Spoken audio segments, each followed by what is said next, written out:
ቡና ይጠጣል አይጠጣም?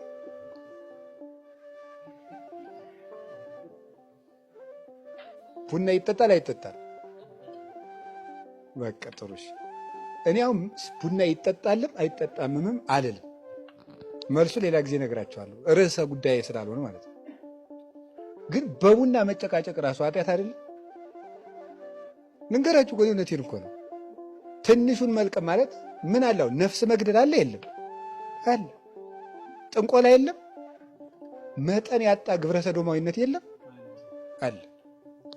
ዘረኝነት የለም? ክደት በስቶ የኢትዮጵያ ምዕመናን በሙሉ ወደ ክደት እየተወሰዱ አይደለም? በየሜዳው ሄደው እዚያ የሚዘለው የሚጨፍረው እኮ ከኦርቶዶክስ የወጣ ነው። አላያችሁት? ያ እየተወሰደ እኛ ቡና ይጠጣል አይጠጣም፣ ይጠጣል አይጠጣም። ይኸውልህ ግመል ውጦ ምን መጥፋት ነው? መርፌ መጥፋት ማለት ይሄ። በትልልቅ ርዕሰ ጉዳዮች ላይ መወያየት ሲገባል፣ በምስጢረ ሥላሴ በምስጢረ ሥጋዌ ቤተክርስቲያን እንዴት እንጠብቅ፣ የወጡትን እንዴት እንመልሳቸው፣ ያሉትን እንዴት እንጠብቃቸው ማለት ሲገባል ይጠጣል አይጠጣም። ሊቅነት ሲጀመር ጉዳይ መሆኑ ራሱ እኮ የሚገርመኝ ነው። እየሰማችሁ ነው? አረ እንዲሁ የማንለው ነገር የለም። ብንዘረዝረው ብዙ ምንለው ነገር አለ። አሳ ይበላል አይበላም? በጾም አይበላም። መልሱ ይሄ አይበላም፣ አይበላም። ቅዱስ ጳውሎስ ምንድን ነው የአሳ ስጋ ምንድን ነው ያለ? ሌላ ነው አይደል? የአሳ ጎመን አላለም። የአሳ ምንድን ነው ያለ? ስጋ ነው። ስጋ ነው፣ አይበላም። ግን ይበላል አይበላም ጉዳይ ራሱ ማምጣት፣ ይህ ወደ ቤተክርስቲያን የቤት ስራ ማምጣት በራሱ ስንት ጉዳይ ያላትን ቤተክርስቲያን፣ ስንት መከራ ውስጥ ያለችውን ቤተክርስቲያን ትንንሽ ጉዳዮችን ይዞ መምጣት። ጾሙ በ14 ነው የሚገባ በ15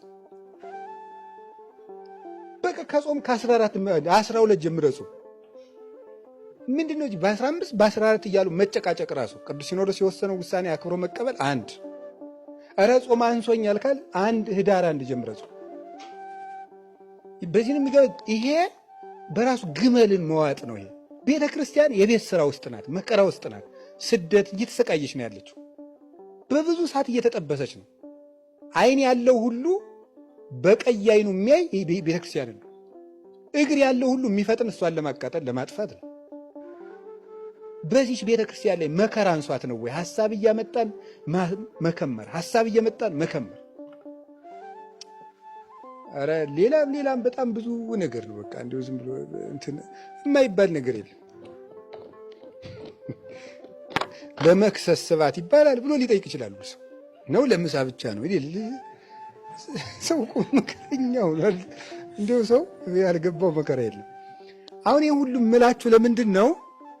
እንደው ችግር አላጣንም፣ እባካችሁ ችግር አላጣንም። በትንሽ ነገር መጨቃጨቅ፣ ትልቅ ነገር እያለን፣ ትልልቅ ጉዳይ እያለብን፣ ትልቅ ዓላማ እያለን፣ ትልቅ ጉዞ እያለን፣ ፊታችን ላይ ዘንዶ አፉን ከፍቶ እየጠበቀን በትንንሽ ነገሮች እየተባላን ቤቱን ማቁሰል፣ ቤቱን መፍታት፣ ጉዳይ ያጣን። እኛ እኮ መከራ ያጣን ሰዎች ነን። እኔ ማጋውን ሳየው ምን ማለት እንደሆነ ገብቷቸዋል። መከራ ቸገረኝ እኮ ነው ይሄ ማለት።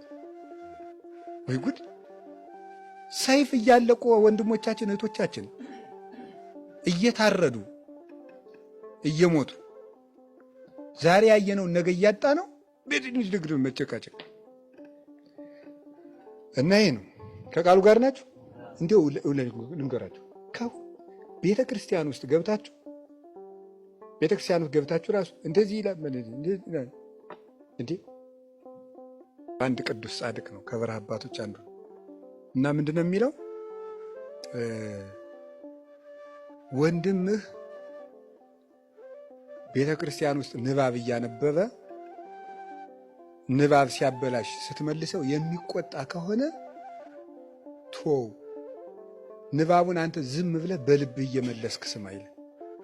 ንባቡ እንዳይነጥብ አንተ በምን መልሰው ነው? በልብህ እየመለስክ ቶው፣ ዝም ብሎ እንደ ፈረስ ይጋልብበት። ያያችሁ ለፍቅር የሚከፈልን ዋጋ እያለው ቃል እግዚአብሔር እንኳን እያበላሸ ቢሆን የሚቆጣ አይነት ሰውዬ ከሆነ ምን በለው ነው? ቶው፣ አንተ ግን ቀለሙን በልብህ መልሰው ነው።